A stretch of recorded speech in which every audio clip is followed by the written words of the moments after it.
설명해 주시죠.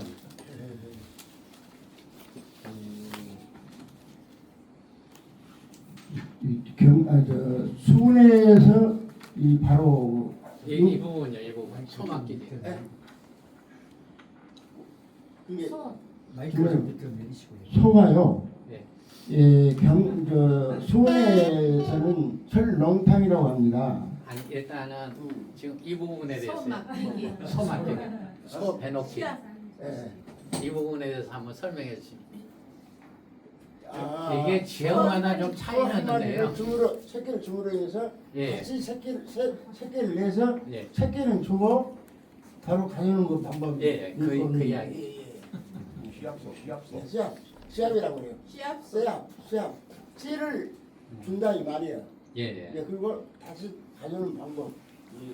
예, 이게 늘려주는 방법이죠. 지금 여기가 제가 이제 그 소막기기라고 하는데 그 암소 한 마리를 사가지고 암소 송아지를 사가지고 이제 평소에 우리 집 와서 일 도와주고 좀 친한 사람한테 맡기죠. 이제 맡겨놓으면 소를 키워가지고 어미소가 되면 새끼를 낳으면 새끼는 갖고 어미는 주고 또 뭐 그런 방식이 있고 또 어떤 데는 이게 암송아지를 낳으면 주인이 갖고 수송아지를 넣으면 그 다음에 그 소를 키운 사람이 갖고 그럼 약간 지역마다 차이가 많이 있었던 것 같아요. 이게 이제 어떤 데는 단순하게 새끼 낳으면 갔는데 어떤 데는 바로 보통 10개월이면 출산하잖아요. 근데 그게 상당히 지역마다 틀려서 우리 원장님 한번 설명 한번 해주십시오.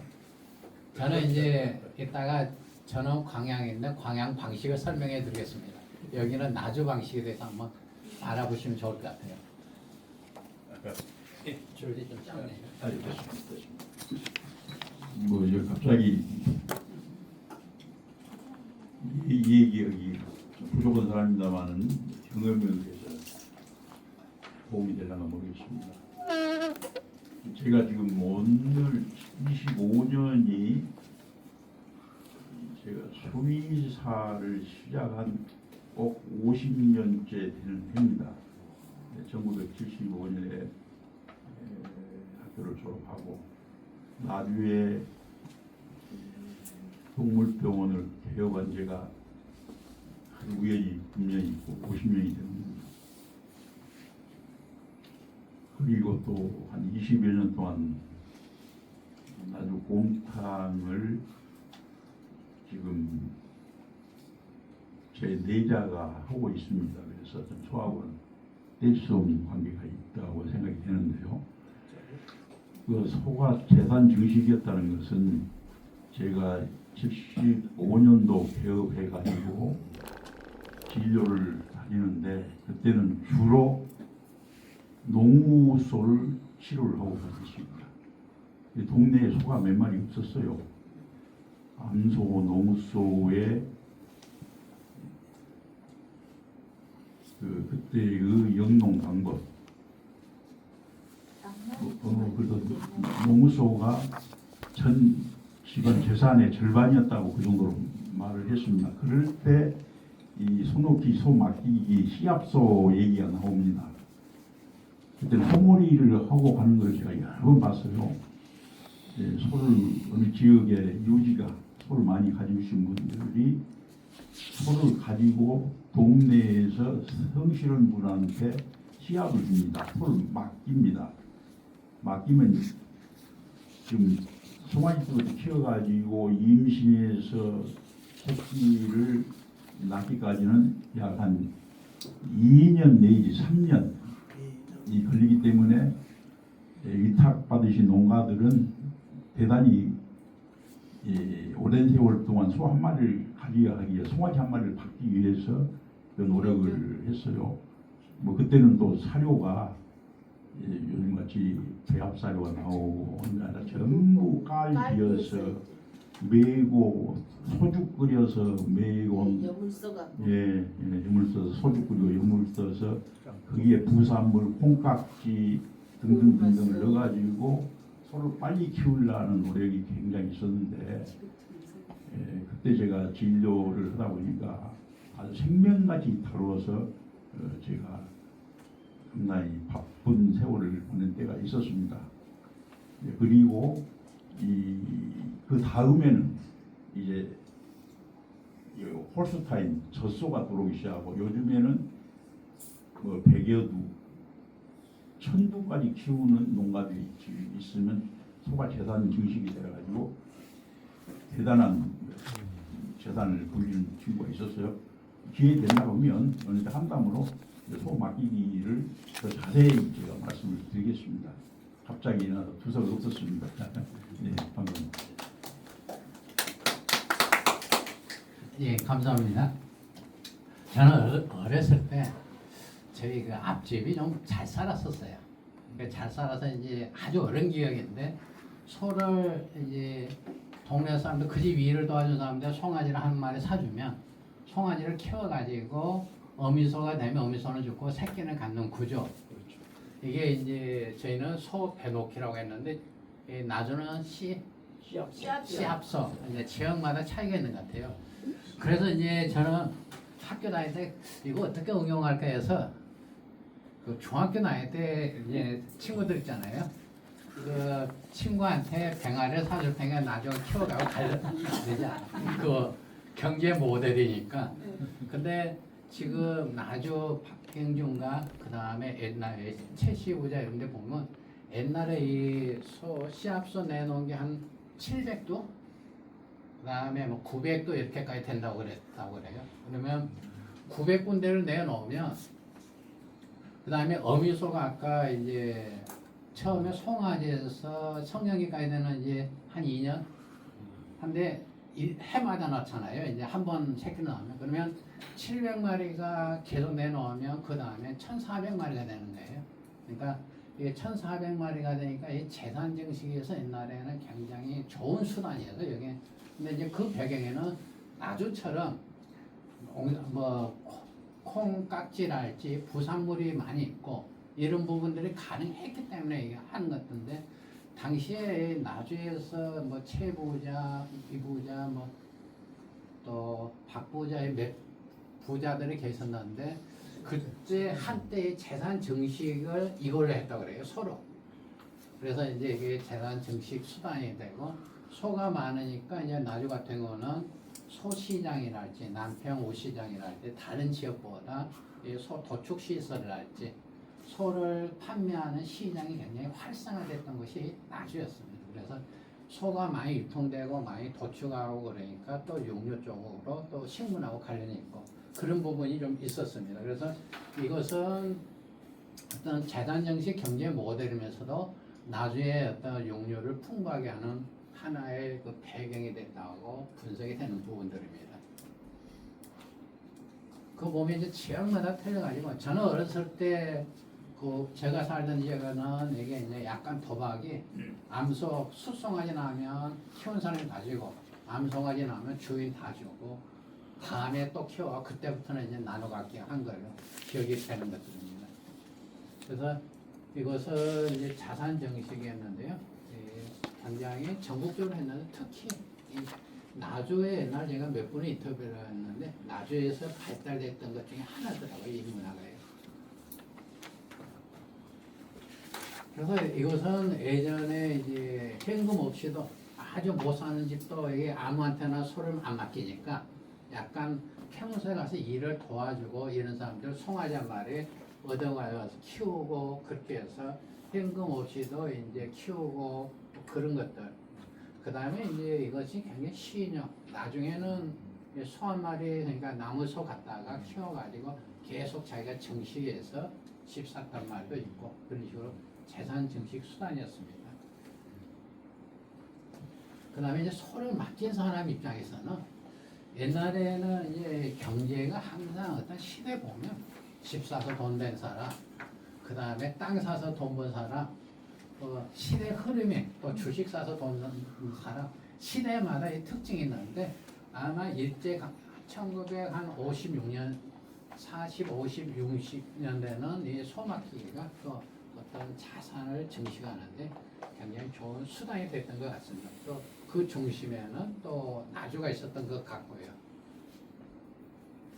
그래서 이제 이 분배 갈등 이런 것들이 있어가지고는 그래서 이제 지금 어떤 그 박씨 문중에도 보면 이거 지금 계약해 놓은 그 서류가 있습니다. 그 다음에 이건 남평우시장인데요. 보시면 아마 1930, 40년대 된 것 같아요. 모자랄지 여러 가지 유행의 모자 있고 근데 여기 나주가 그래서 소시장이랄지 도축장이랄지 이런 것들이 굉장히 발달됐고요. 그 다음에 1921년도 전라남도 생후 가격을 신문에가 나왔는데 그 기준이 보시면 여기 전남 생후 가격 기준이 어떠냐면 장흥하고 이 남평, 이 나주 남평하고 장흥 두 군데 것을 기준으로 많이 했더라고요. 그 다음에 이 소가 많이 유통이 되니까 옛날에 이 도축 문화도 굉장히 발달이 됐다고 하는데 옛날에 그 어르신들 말씀 들어보면 지금 여기가 도축장이 있었다고 그러더라고요. 지금 나주 보시면 현재 그 나주 도서관 있죠. 도도가 한참 올라가. 네, 도서관 이쪽에가 있고 여기가 지금 약간 여기 뭐죠? 성. 그러니까 예전에 보면 이 잿등. 예? 잿등. 잿등. 네, 이쪽에 어디 잿등 있고 여기는 옛날에 그 나주 성곽 있죠. 네, 성곽에 보면 성곽이 넓은데 그 위에다 집을 줄줄이 지어놓고 그런 거 같아요.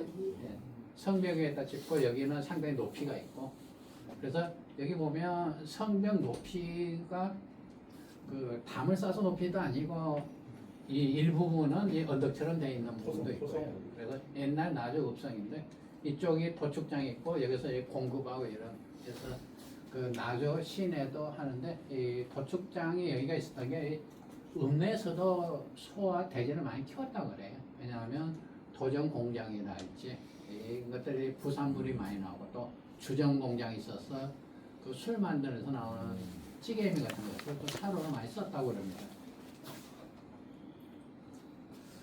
이 호남선에서는 육고기 문화가 발달됐는데 이 남원 이제 우리가 전주에 그 전라선의 남원이랄지 전주 다음으로 전라선에서 큰 도시가 이제 아래쪽은 순천이랄지 여수 중간중간에 남원이 있는데 역시 여기 보면 특산물에 보면 음식들이 다 도토리, 매실, 무침, 깻잎 이런 거 다 이런 것들이 식물성이죠. 식물성. 가주곰탕은 특징이 이제 여러 가지 유래가 오죠. 우리 이제 직접 또 곰탕집을 하신 분도 계시는데 우리가 나주곰탕 하면 특징이 맑은 물, 그 다음에 좀 고급 소고기 부위를 사용한다는 거. 양질의 고기. 예, 그래서 이 부분은 이제 우리가 유래는 닭게나나 있은 그 통조림인데 이때는 우리가 보통 전번 시간에 부산물. 말씀드렸듯이 부산물 썼지. 그러니까 도축 공장 옆에 음식점이랄지 이런 것들은 다 부산물 썼는데 우리가 그 나주 곰탕집 있는 데 옛날에 시장이었는데 우리나라 5일장 가보면 이 호남선 거는 다 홍어집이 있고 그 다음에 시장 가면 국밥집이 없는 곳이 없습니다. 네. 뭐 선지국밥이니 그 다음에 뭐 국밥집, 순댓국 다 있는데 나주도 역시 시장은 그렇게 했고요. 그래서 어떤 분들은 이제 이거에 큰 영향이 있었다는데 이 통조림 살 있는 데는 다 그 주로 이제 일소나 이런 걸 잡아가지고 군대용이나 이런 걸 많이 보냈는데 일본 자료를 봐도 주로 부산물 이용한 음식점이 생겼지 그 옆에 그 통조림 공장이 있었다고 해도 나주 곰탕의 특징인 살코기를 많이 넣는 데는 별로 없는 것 같아요. 그래서 나주는 이제 곰탕의 가장 큰 특징은 이 살코기가 들어갔다는 것. 이게 가장 큰 특징인데 이거 하나하고 또 하나는 제가 자꾸 이런 걸 이제 어르신들한테 여쭤보니까 옛날에는 이제 그런 이야기들 있어요. 곰탕집을 임신을 해가지고 아마 한 20년 전만 해도 임신하면 뭐 붕어를 먹어야지 애가 피부가 하얗다고 붕어집 가고 그렇게 시절이 있었는데 60년대 70년대 이야기를 들어보면 임신하면 또 곰탕집을 많이 갔더라고요. 곰탕집을 가면 이 살코기에다가 그 다음에 60년대, 70년대는 또 좀 귀했던 게 쌀밥. 근데 박사님 저기 잠깐 생각이 1960년도에 나중에 공사는 내장이 한 80% 90%. 예, 그 이야기를 하는데 지금 예, 지금 여기가 70년대 이후 60년대에도 예, 여기가 지금 오늘날 같은 형식의 그러니까 70년대 이후에 예, 70년대 이후에 이제 우리가 여기 이제 주로 나온 게 이제 그 호비랄지 호남비료랄지 이렇게 이제 고급 수요들이 좀 있으면서 이제 고기가 들어가고 그런데 그 과정은 지금 들어보면 이제 그 관공서가 굉장히 집중이 되어 있었고 그러니까 시장도 있었지만 시장에 빨리 먹고 가는 손님들 간단히 먹고 가는 손님들도 있지만은 당시에 나주 군청이었죠 그거요. 예. 나주 군청이 되면서 이제 공무원들이 근무하고 되면 시골에서 반남이라 쓰는 데서 친척들을 알지 뭐 우리 작은 아버지나 큰 아버지가 면회 일 보러 오면 군청에 일 보러 오면 그냥 보내기는 뭐하니까 나와가지고 하면서 여기 고기 좀 더 넣어달라 고기 좀 썰어달라 이런 요구사항이 굉장히 많았다고 그래요. 그 70년대 여기 나주가 그 다음에 게다가 밥도 좀 쌀밥 좋은 거 달라 해서 고급수요. 그러니까 전번에 한번 말씀드렸다시피 그 전까지는 빨리 먹을 수 있는 것들 비빔밥이 한 7 뭐 정도 곰탕이 한 그 3, 4 정도 양이 적었고 그다음 비빔밥이 수요가 훨씬 많았고 비빔밥을 만들고 남은데 그 달걀 같은 거 치자로 염색해가지고 곰탕에 지단을 넣고 그런 식으로 곰탕이 주가 아니고 이제 하얀 곰탕 제가 인터뷰를 한번 했었거든요.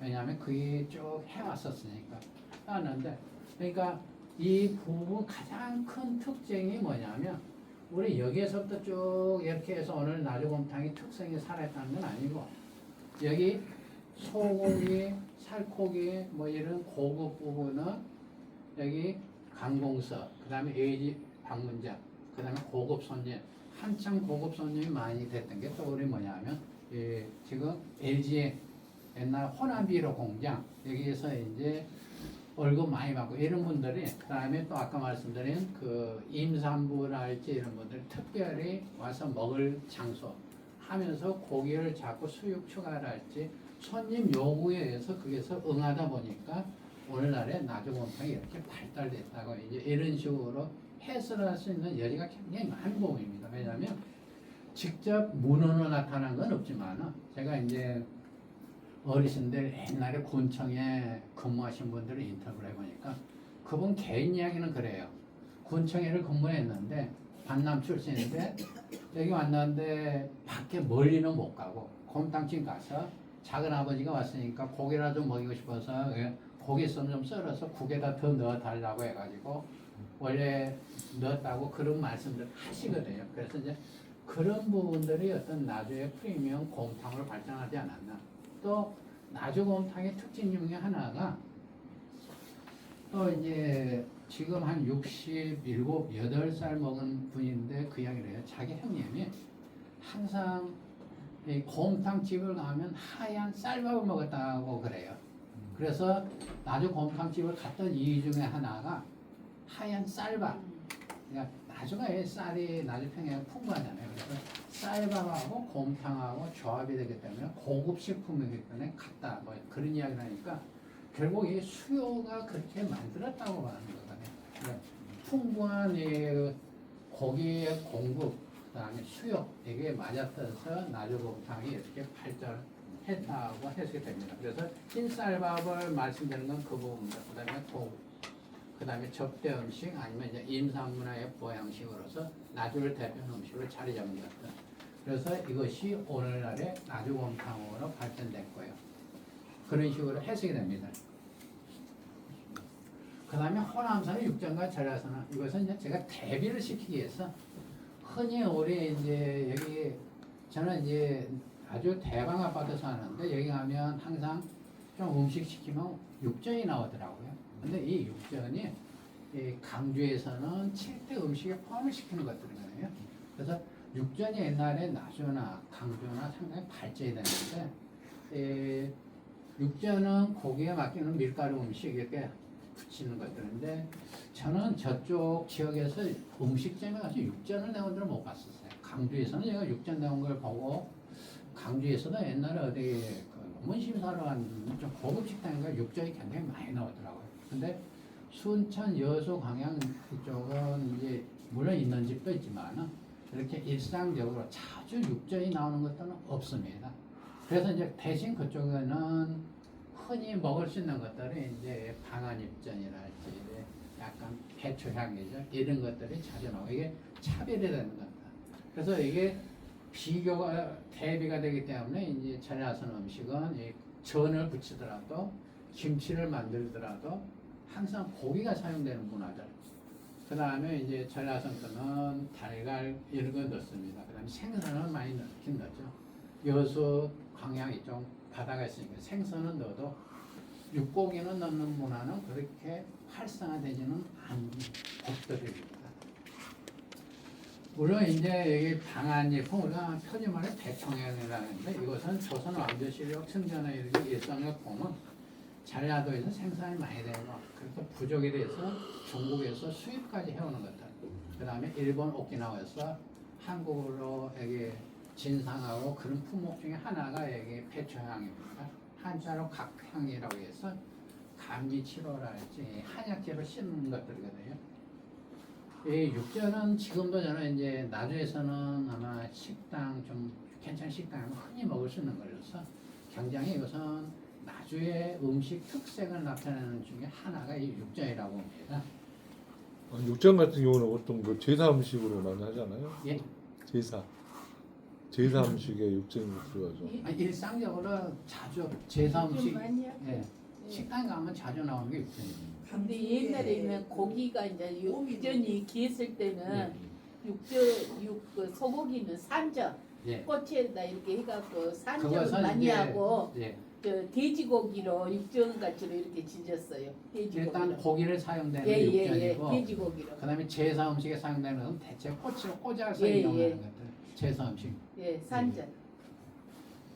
예전에 그 우리가 곶감 중에서 대봉씨라고 있죠. 예, 예. 아 고종씨, 고종씨. 고종씨라고 있는데 이 고종씨는 예 배탈 날 때 그런 것도 있지만은 옛날에 이제 궁궐에서 그걸 올리고 예, 진짜 고종이 뭐 고종이 좋아했다는 드셨다 해서 것인데 고종씨.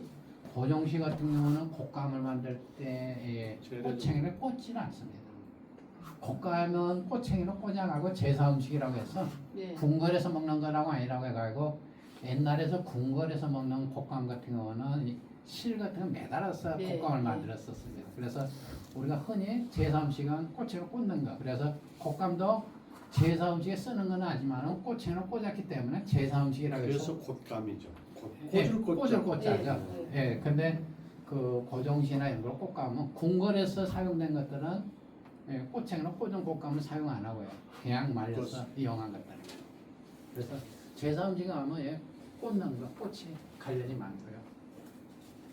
하여튼 여기 육전, 육전 저는 이게 일주일에 한두 번을 또 먹으면서 항상 이게 바로 이쪽 나주의 음식이라는 생각을 많이 합니다. 대방 아파트 앞에 가면 그 식당에서 이게 자주 나옵니다. 어디 예. 그 바로 시내에 딱 옮기는 식당인데 거기가 그 이름 갑자기 생각이 안 나네요. 시내 그 광성해관 옆인가? 거기 지금 주차장 됐는데 있던 예, 예. 그 식당이거든요. 육고기 유명한데. 그 육전은 그 상당히 오래된 겁니다. 우리나라 역사를 보면 상당히 오래됐고 주로 우둔살이라든지 홍두깨살 또는 돼지고기를 넣어서 하는 것들이고요. 지금 이게 육전입니다. 육전하고 파하고 이렇게 파죽이. 많이 나오는 것들이죠. 햇살이 육전은 역사는 굉장히 오래됐습니다. 오래됐고 교합청서 음식 비린막 이런 데서도 나오고요. 그 다음에 얇게 썬 고기에 간하고 밀가루 지지는 것들. 이제 명절, 술안주, 상차례 이런 데 많이 나오는데 이것도 부잣집 음식입니다. 상당히. 그다음에 당야 발전이 됐고요. 강주가 보시면 그 남도 한정, 그러니까 강주나 전주 가면 이제 음식을 그 강주 음식의 칠미, 그다음에 이제 이걸 만들 때 표준 레시피를 만들어 용역을 주고 그런 것들이 있습니다. 전주도 그렇고 비빔밥하고 전주 음식에 뭐가 맵거나 뭐가 맵거나 표준 레시피를 만드는데 강주도 그런 게 있는데 그 중에 하나가 육전입니다. 그래서 강주도 호남선 음식인 호남선이죠. 호남선 음식권인데 여기도 육전이 있고 보면 떡갈비가 또 있고요.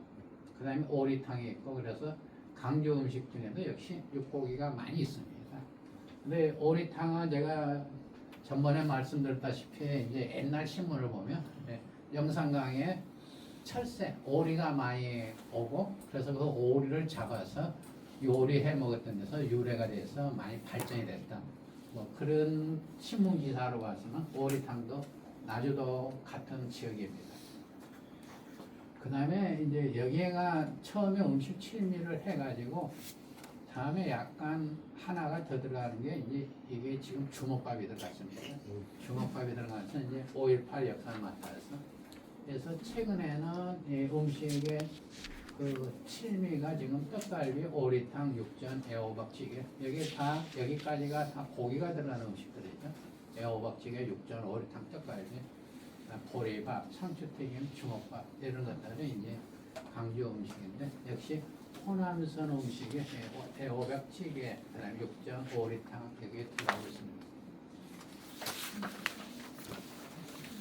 그다음에 이제 방한잎은 올해 조선왕조실록 승정은 이렇게 또 그 나오더라고요. 이게 백초향 이제 한자로 각향인데 그 옛날 우리 문헌검색 고전 번역연구원인가 거기에 들어가서 찾아보면 이런 데가 나오더라고요. 나오는데 이제 가끔 이런 작업들을 제가 좀 합니다. 음식을 많이 먹는 데들 옛날에 점을 찍고 지도상에 표시를 하고 이 지역하고 역사적인 사건이나 아니면 뭐가 연결되는 거 이걸 찾아보니까 옛날 여기 가야 문화권 이쪽하고 좀 이 배초향 방한잎을 먹는 문화하고 거의 일치를 하더라고요. 물론 옛날에 나주에서도 여기 금성산 올라가는 동네 경연리 예. 그쪽에서도 이제 닭고기 그다음에 많이 판매하면서도 육전도 많이 육전 그다음에 여기 방한잎 전도 많이 하긴 했다고 그래요. 그렇지만은 이 전반적으로 먹는 문화 자체가 이 지역만큼 풍부하지는 않은 것 같아요. 그다음에 이제 같은 전남나도 영광이랄지 한평 이쪽에서는 이거 굉장히 또 못 먹는 분이 많더라고요. 우리 이쪽에 계신 분들이 고수를 못 먹는 사람이 많은 것처럼 이것도 상당히 못 먹는 게 많은 것 같아요. 또 제가 장수랄지 무주 진안을 가면 시장에 고수를 판매하는 사람들 굉장히 많습니다. 그쪽은 음식에는 고수를 굉장히 많이 넣어요.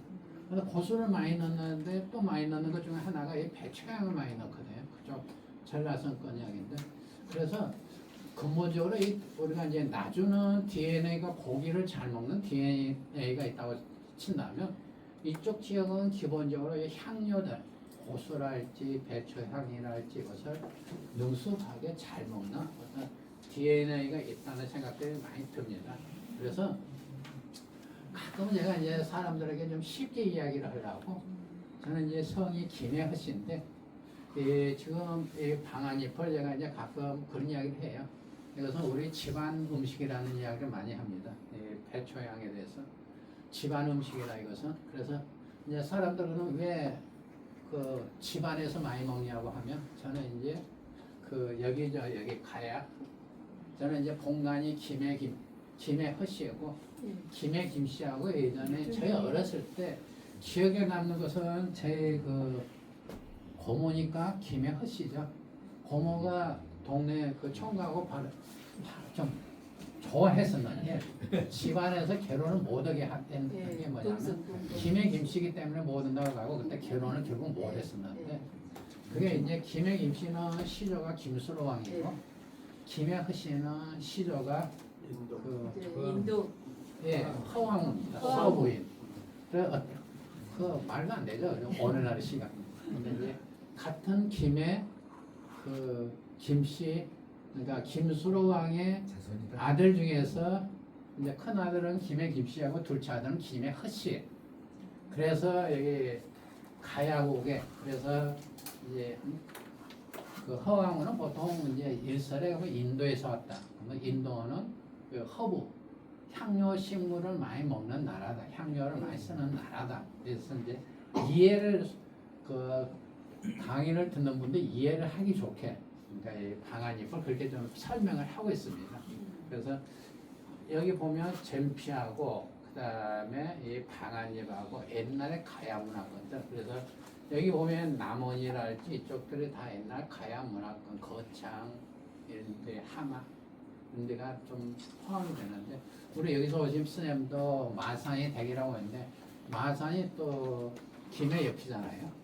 또 그쪽이 방한잎은 굉장히 많이 먹는 것들 잼피도 많이 먹고 그런 문화들이 있습니다. 그래서 그쪽에서는 굉장히 익숙한 문화입니다. 그래서 이게 대비가 되는 좀 이제 설명하기 쉽게 하기 위해서 소개를 하는 것들입니다.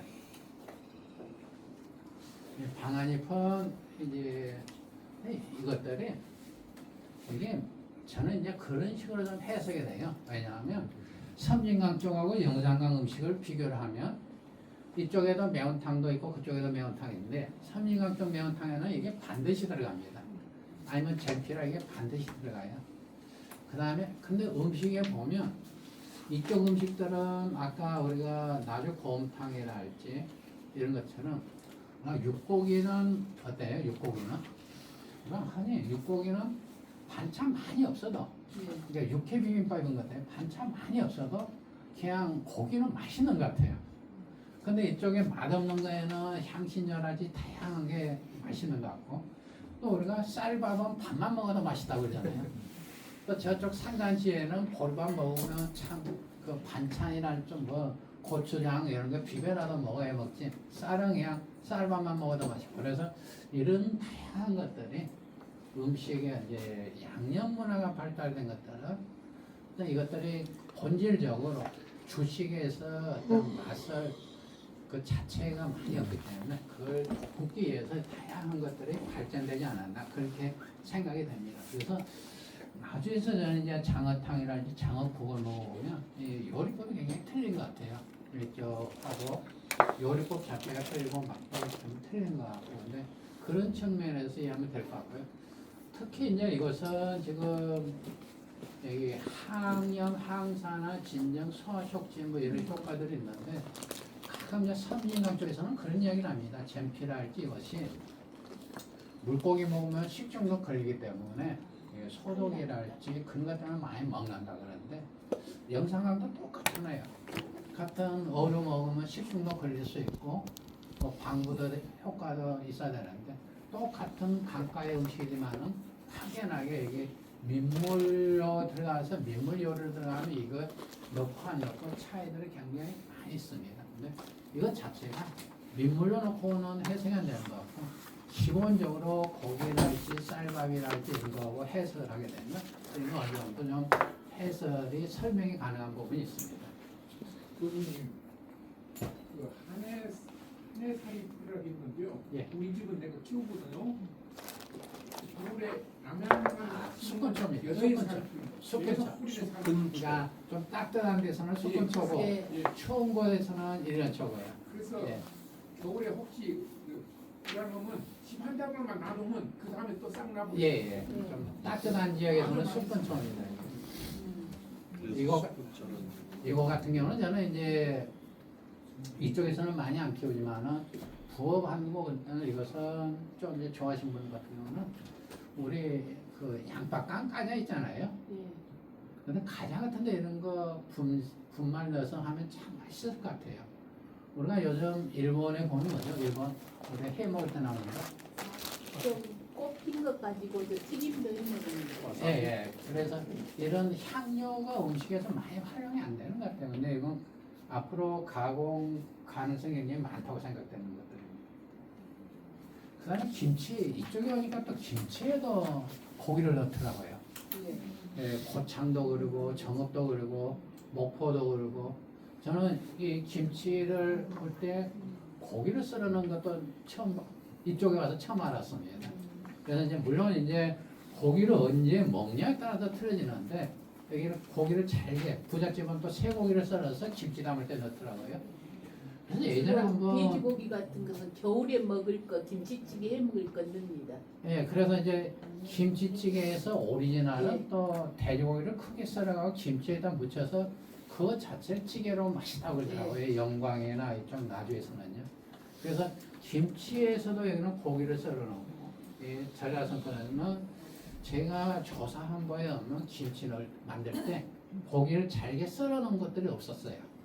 대신 이제 잼피랄지 이런 게 좀 넣어서 물론 이제 여기에서 돼지고기를 아까 이제 겨울철에 드실 때 고기 썰어 넣는다고 하는데 돼지고기를 썰어 놓고 빨리 이제 여름철 되면 이게 빨리 끓어버리니까 예. 고기를 넣은 것들은 좀 빨리 먹는 음식에는 고기를 썰어서 넣는데 여하튼 김치에도 고기를 썰어 넣는 게 이쪽에 어떤 나주랄지 목포랄지 고창 이쪽 호남선에 문화에 있습니다.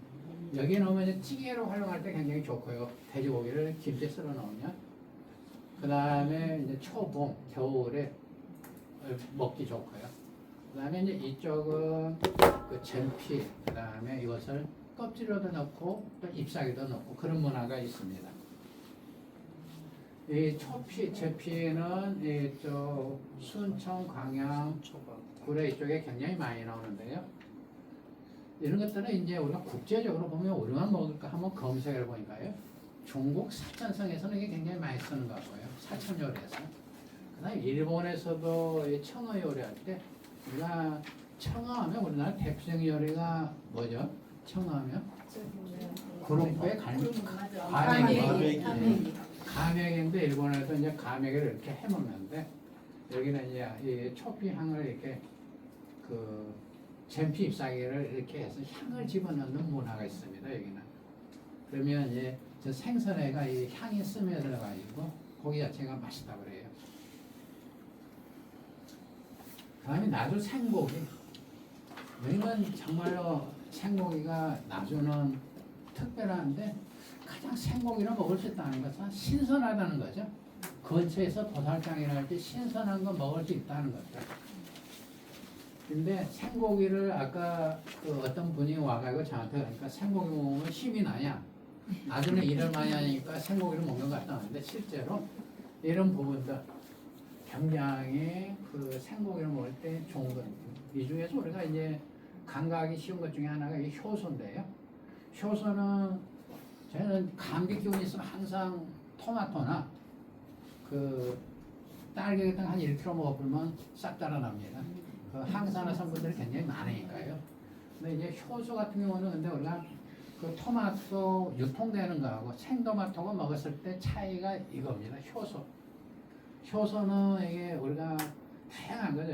프로테아제, 니페아제, 뭐 분해 효소랄지 갈빈 효소, 효소 종류들이 굉장히 많은데 우리가 대표적으로 효소가 뭐가 있죠? 우리가 여러분들 우리가 알고 있는 효소가 예? 매실.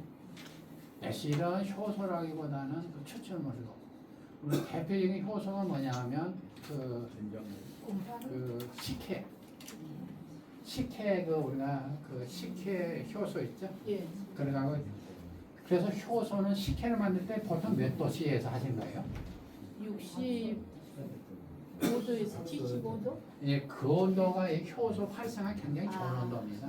그래서 효소하면 이제 우리가 또 금효소, 또 우리 이제 박계수 박사님 잘 아시겠지만 우리가 차 만들 때, 예. 홍차 만들 때 그 효소, 그 이제 갈빈 효소랄지 이 효소들이 온도가 좀 높으면 우리가 여기 말로 뜬다 그러죠. 예. 예, 뜨게 만드는 게 효소들인데 그 효소가 몸에 들어갔을 때 그 소화랄지 그런 부분이 굉장히 중요한 부분인데 일단 끓이게 되면 그러니까 차를 가만히 놔두면 이게 갈변이 되니까 갈변인 효소를 억제 불용화를 하는 게 75, 80도 덮는 것 자체가 예. 효소를 활동에 못하게 하는 것들이거든요. 그러니까 익혀버리면 효소가 불활성화되는 것들이죠. 그래서 그런 측면에서 이제 생고기하고 차이들이 있습니다. 근데 이제 안전성에서는 이제 박테리아 감염이랄지 살모넬라, 대장균. 보통 그 닭고기하고 소고기에는 아니 돼지고기에는 균들이 있고 소고기에는 없다고 그래요, 균이. 균 자체가 없는데 유통 과정이랄지 조리 과정에서 들어갈 수 있는 부분들이 대장균에 있는 부분들이 많이 있습니다. 그래서 이제 우리가 그런 차이가 있는데 근본적으로는 이 생고기로 먹었을 때 효소 활성 측면에서 굉장히 좋은 점들이 많이 있습니다. 그다음에 한국에서 생고기 문화가 발달을 쭉 해보니까 나주하고 정읍, 우리 또 호남선권에가 두 군데가 있고요. 그다음에 이제 그 외의 지역들도 있습니다. 그다음에 일본은 생고기 문화가 있는데 말 쪽에가 있는데 기본적으로 일본은 보니까 보건식품법에 의해서 생고기는 못 먹게 상당히 규제를 하더라고요. 근데 우리는 이제 있고요. 그다음에 일본 타타키나 이런 것들은 이제 생선이는데 이걸 그 생으로 먹더라도 살짝 익혀 먹는 문화입니다. 일본 같은 거는요. 소도가 예. 그다음에 이제 유럽이나 이런 것들 이제 대표적인 게 스테이크랄지 여기서 이제 한데 그래도 기본적으로는 살짝 익히는 것들 대체적으로 있습니다. 근데 돼지고기는 이게 이제 영광이랄지 생고기 먹는 문화가 좀 있습니다. 일정에. 근데 돼지고기는 상당히 이게 이제 그 위험한 것들, 그다음에 위험한 것들인데 그 살모넬라랄지 이런 것들이 있는데 리스테리아는 이제 주로 친족균 이런 것들이 있는데 돼지에는 보통 소는 이 근육 안에 고기 안에가 없다고 그래요. 근데 돼지고기는 가끔 있다고 그럽니다.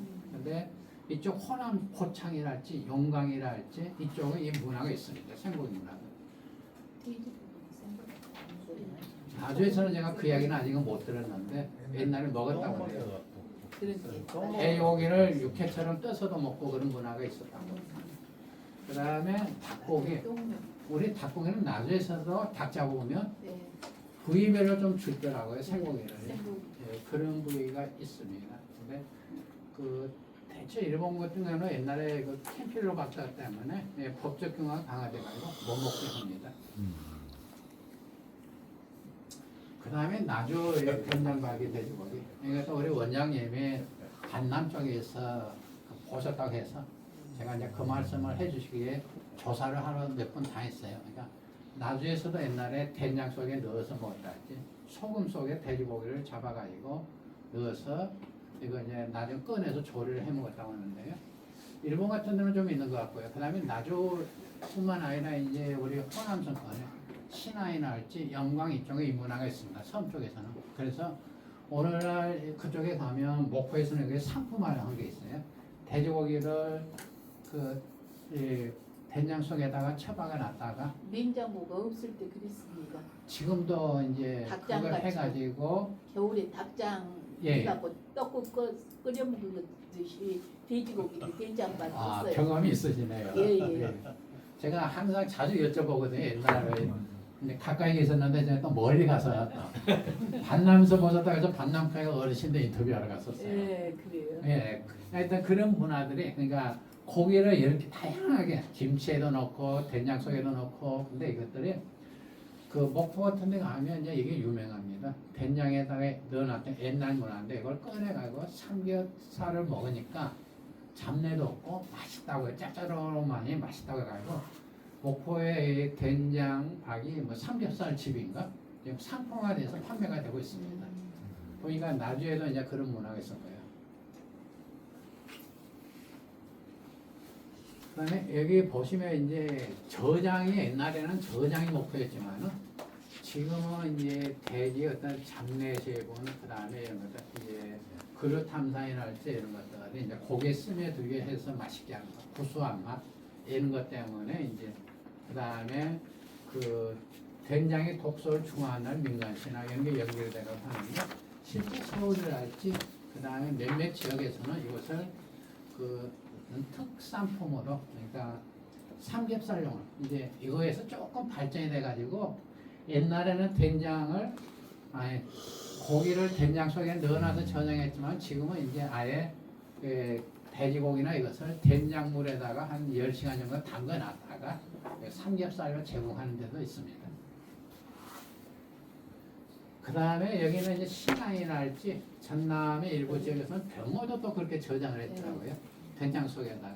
그래서 이걸 가지고 이제 찜을 해먹으면 또 맛있다고 해서 일부러 된장에다가 이걸 담갔다가 찜을 해먹고 특산품으로 판매하는 것도 있습니다.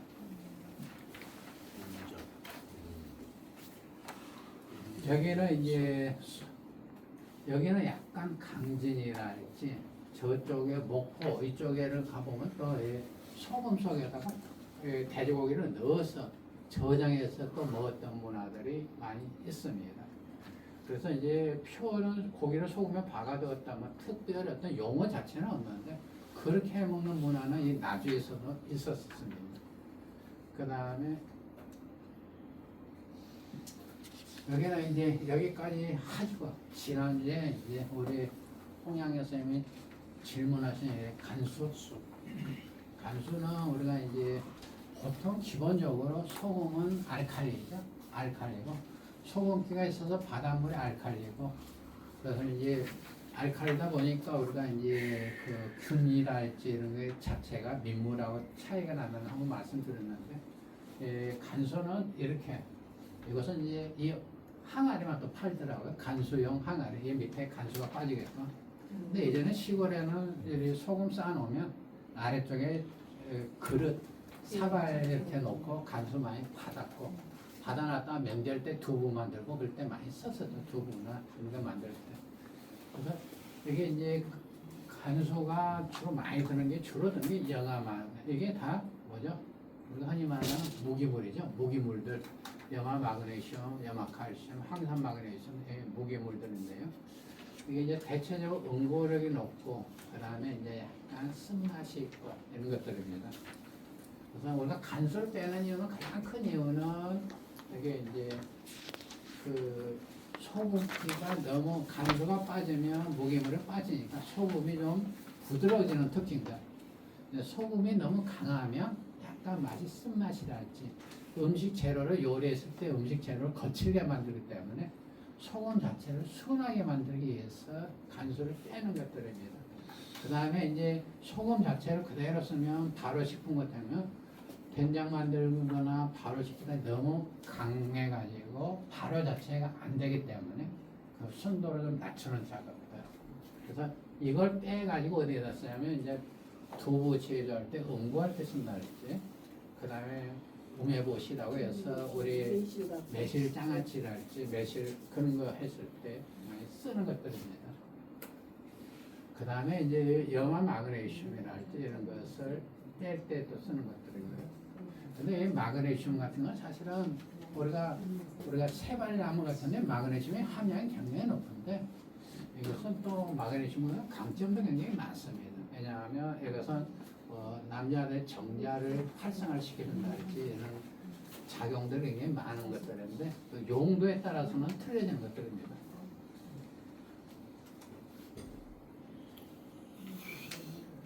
이런 것들을 이제 한번 참고하시고요. 아까 전체적으로 그러니까 식감 조절을 할지 농도 조절을 할지 이런 의미에서 빼는 것들이고요.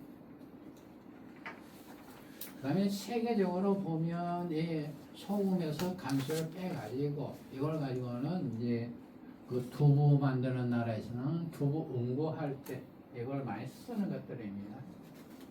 두부 만들 때 뭐 쓰는 것들인데 이게 이제 간수는 염화 마그네슘, 염화 칼슘 등 이가 양전화가 있어가지고 지금 단백질 표면을 음전하고 해서 결합을 시키는 역할입니다. 그래서 이거 자체가 이제 염화 마그네슘, 염화 칼슘이 많기 때문에 우리가 두부 만들 때 두부를 응고하게 만드는 것들입니다.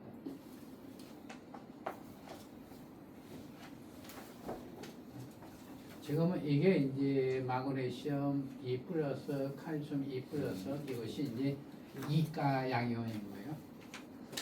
그 다음에 이제 이게 양이온 이건 일가인데 이것은 뭐냐면 이제 우리가 이가, 일가, 그 다음에 음극, 양극 이것은 우리가 이제 염색을 했을 때 보통 매염제 원리가 그겁니다. 그래서 우리가 염색했을 때 여기다 염색할 때 콩물, 단백질에다가 한번 담갔다가 염색을 하게 되면 다른 색소가 달라붙고 네. 색이 잘 안 빠지고 얘는 원리하고 같은데 두부에서의 간수 역할이 그런 것들입니다. 우리가 염색에서 매염제 역할은 똑같은 겁니다.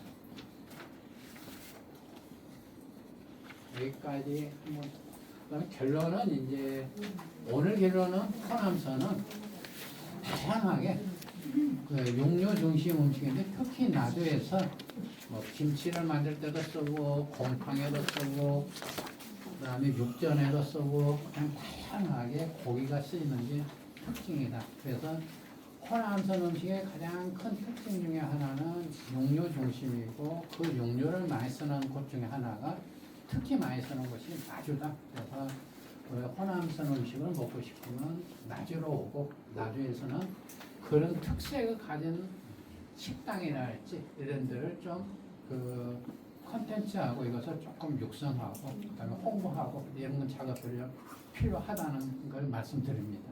오늘 질문 있습니까? 예. 오늘 저기 교수님 그 광주 오미에서 칠미로 주먹밥하고 상추튀김 먹어갖고 약간 오미에 강상구 저기 애호박이가 있는데 그게 아니고 그 성정 닭갈비 그게 참 유명하더라고요. 아니 그 영역하고 그 다음에 네. 한번 공청이하고 그러면 변해가지고 자료들이 좀 헷갈리더라고요. 저는. 이제 오늘 강의하실 때 예, 이제 비빔밥하고 곰탕 이야기 하셨잖아요. 예, 일명 그런 요리를 일품 요리라고 합니다. 예, 예, 한 그릇 안에 예, 예. 다른 부재료들 반찬을 먹지 않아도 예, 예. 영양이 충분히 들어있어가지고 예, 예. 요기가 되는 것을 예, 일품 요리라고 합니다. 예, 예. 예, 그래 나중에는 또 그러면 또 일품 요리 쪽도 유명한 곳이 예, 예, 그렇습니다. 저는 직접 봤는데요. 예. 된장에 예, 붕어를 넣습니다. 예, 예, 붕어를 넣어가지고 손님이 접대하기 위해서 예, 예, 이큰 놈을 주마자만 선택을 해서 예, 우리 얘가 직접 보면 우리가 손님으로 가면 예. 대접을 받았어요. 그래서 된장에 붕어를 하고 그러니까 이런 문화들이 자꾸 발굴이 되고, 네, 그다음 예, 예, 또 저기 그 항암 효과는 안 나오는데 예, 방한잎에가 예. 예, 식물종에서 가장 항암 효과가 강하다. 그것을 내가 봤습니다. 책에서 봤어요. 항암 효과가. 아, 그 예, 예. 항암 쪽은 예, 일단 예. 나중 기회가 있을지 모르겠지만 항암 쪽은 제가 우리 식물 우리나라 한 60종의 항암 성분을 다 분석해가지고 그러니까 그다음 실제 그 책에 나온 거하고 저는 직접 이제 분석을 했어요. 어떻게 분석을 하냐면 암세포를 그 유방암, 그다음 대장암, 비암, 이 암세포를 37.8도씨를 키웁니다. 그래가지고 아까 그 추출물을 가지고 여기다가 주입을 해가지고 암세포가 커지는 것들, 줄어드는 것들 그걸 다 실험을 해가지고 아마 그 검색하시면 항암 쪽은 제가 논문을 엄청 많이 썼습니다. 그 국제학회에서. 그래서 그렇게 높게는 안 나오고 가장 우리가 높게 나온 것은 우리나라의 식물 중에서 높게 나온 것은 그러니까 우리가 마늘하고 양파를 비교해 보면 양파가 훨씬 잘 나오고요. 우리가 마늘이 잘 나올 것 같은데 그다음에 일상적으로 먹는 우리가 모이 아까 먹을 때라는 거 예, 이게 굉장히 잘 나옵니다. 항암성. 그래서 이제 나주 같으면 저는 이제 그런 말씀을 드리거든요. 저것을 뭐 날마다 먹기가 뭐하니까 그 모이 봄에 잎사귀 나오면 그 나주 사람들 배 즙낼 때, 예. 배 고낼 때 같이 넣고 그다음에 약간 쓴맛이 있는데 배가 좀 달짝지근 하니까 그래서 하루에 한 포씩 먹으라 그 배 즙을 그러면 이게 굉장히 좋겠다. 죄송합니다. 이제 약간 항암 쪽은 그래서 제가 직접 실험을 했기 때문에. 그다음 네. 곰탕이 먼저 나온 게 아니랍니다. 예. 내가 듣기로는 예. 비빔밥이 먼저 나왔어요. 아주 예, 나주 비빔밥. 아주 육회비. 그냥 바로 색을 했다 이거 색을. 그다음 고명이 나주에서 나왔어요. 뭔 말이냐? 바로 부산 아니 그런 그 식품이 많이 나오다 보니까 다른 곳에는 깨를 많이 예. 나는데 깨가 많이 나기 때문에 쳤다 이거예요. 그 감염을 위해서 색깔을 유했다는 책을 봤습니다 제가. 그래서 바로 곰탕보다도 곰탕은 바로 오래도록 국밥에서 발전된 것이지만 바로 비빔밥은 좀 먼저 있다는 건데 지금 이제 전기 뺏기다 보니까 예, 이 부분은 이제 검토가 좀 필요한 부분인데요. 지금 우리가 상식적으로는 이제 비빔밥이 오래됐는데 되게 아주 하얀 곰탕집 길 사장님. 네, 그 동생 예. 그분하고 이제 한참 옛날에 이제 그분이 그 장흥 방촌에서 나주로 이사를 와가지고 예. 그 방촌 그러니까 장흥분이거든요. 그 선대는 예. 그 곰탕을 시작한 분은 예. 와가지고 이제 했던 게 처음에 장터 국밥하고 그 다음에 이제 비빔밥을 했는데 비빔밥이 그때 그 주로 많이 넣은 게 여기 옛날 우리가 나주 뭐 여기 동전 뭐 있는 데가 옛날에 그 미나리가 많이 생산됐다고 하는데 예. 그 비빔밥에는 미나리를 많이 넣더라고요. 미나리 많이 넣고 그 다음에 아까 말씀하신 대로 미나리 넣고 그 이제 전주는 고추장을 넣지만은 나주는 고춧가루를 넣더라고요. 고춧가루를 그 비빔밥에다가 고춧가루를 넣고 그 다음에 아까 고명 넣고 그런 식으로. 그래서 이제 어렸을 때 부모들이 했던 걸 본 이야기를 해주더라고요. 그래서 나주는 이제 그래서 옛날에 나주 비빔밥은 고춧가루는 이제 확실히 그 유래는 모르는데 그 집에서도 고춧가루를 넣어서 비빔밥 했다고 이야기를 들었으면 그러니까 그때가 상당히 오래된 이야기죠. 부모들 그 어렸을 때 이야기니까. 그 정도가 제가 알고 있는 겁니다.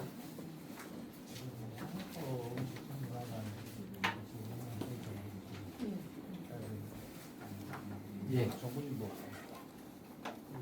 아니 이런 것들이 논의가 활성화가 돼가지고 좀 정리가 됐으면 좋겠어요. 제가 옛날에 그 나주 문화원에서 그 책이 있는데 보니까 그 한 80% 그러니까 영산강 음식이 그냥 중요한데 그게 다뤄지지가 않았고 거의가 이제 그런 음식들만 다뤄졌더라고요. 그래서 우리가 알고 있는 거 아까 붕어를 된장 속에 묻었다 할지 이런 것들은 좀 기록이 됐으면 좋겠다는 생각이 듭니다.